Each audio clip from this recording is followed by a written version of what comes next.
Oh, hi. Come on in. Thanks for coming to my presentation today. My name is Janet Gaiduk, and I have a quick question for you. What is the greatest threat to creativity? It's a question that people have really been tossing around for quite some time. Hopefully, by the end of this presentation, we'll have an answer. Firstly, we're going to talk about some of the major historical events that occurred between 1914 and 1945. Secondly, we're going to take a look at modernism in American literature. And finally, we're going to take a peek at Ayn Rand's novella, Anthem. And we're going to find out how the hero in her story became creative. Now, world history really started to change in great ways with World War I. In 1917, the United States joined forces with the Allies and went to war. Wow, this war shook up everyone's expectations of what the world was really like. Then, on the other side of the globe, in Russia, Vladimir Lenin was leading a revolution of his own, and his socialist government took over. The rich became poor, the poor became poorer. The government ruled with an iron hand, and oppression was clearly seen. In 1920, women got the right to vote in the United States, and in 1929, there was a stock market crash. The United States went into a Great Depression.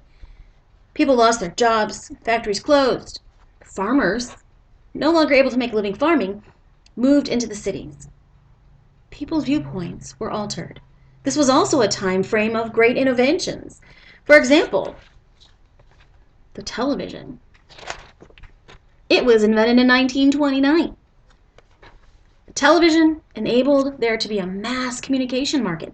You see, before that it was just the radio, and now they would be able to reach people by television.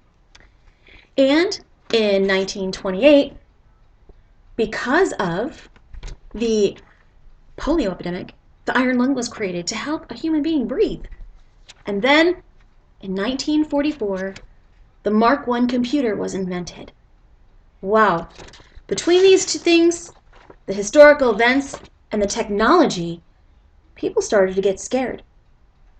Now don't forget that in 1941, the United States entered World War II when the Japanese bombed Pearl Harbor. On the other side of the world, the United States started joining forces to fight against Adolf Hitler and his oppression. So, these things led to modernism in American literature. During this time frame, it was a time of change for people who wrote too. You see, they went from, I'm just writing a story, to, hey, I'm going to start voicing my political beliefs. They found that they could use literature as a venue for putting out information and warnings.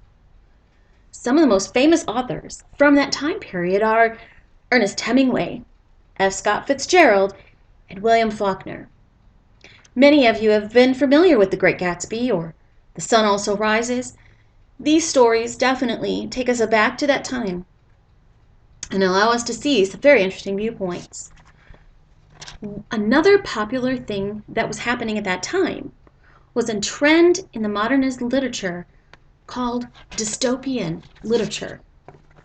It wasn't new to that time. Dystopian literature has been around since the late 1800s, but because of the author's personal experiences in the wars and the Depression, it became a very popular thing again. You see, dystopian societies are usually written as a cautionary tale, as a warning for people to wake up, pay attention, and don't let these bad things happen.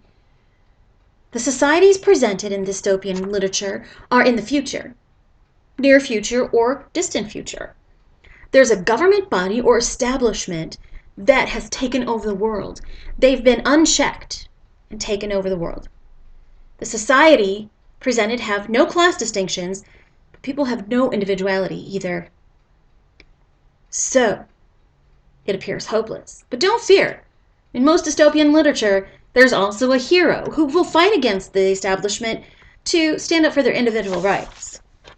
In Ayn Rand's book, because she had personal experience with the Bolshevik Revolution, and her family having been gone from business owners to an extreme poverty and living for a time in that oppressed situation with that government, it influenced her to write the novella Anthem. In the story Anthem, this is a society that has no word I. There is no individual. It's highly illegal. People are assigned jobs, they're assigned duties, they're told when to mate. They have no say. The governing body, the council, I should say, is actually the one who governs. This is a story about one man's quest for freedom and creativity. His name is Equality 7/25/21. This hero is courageous. You see, under his thumb, he was hiding in secret. He found a tunnel, and in there he found documents and many strange things from the time before that needed to be explored. He conducted experiments, and he read manuscripts, and he rediscovered electricity. He knew that it was a sin to do this and that it was highly illegal, especially when he wrote in his journal. One night he got caught, and he was thrown in prison. And he was courageous enough to escape and go back to his tunnels to learn more. He was perseverant. That's a good quality to have in a hero. He never gave up. He continued to press on and to do experiments, knowing full well that a death sentence was waiting for him.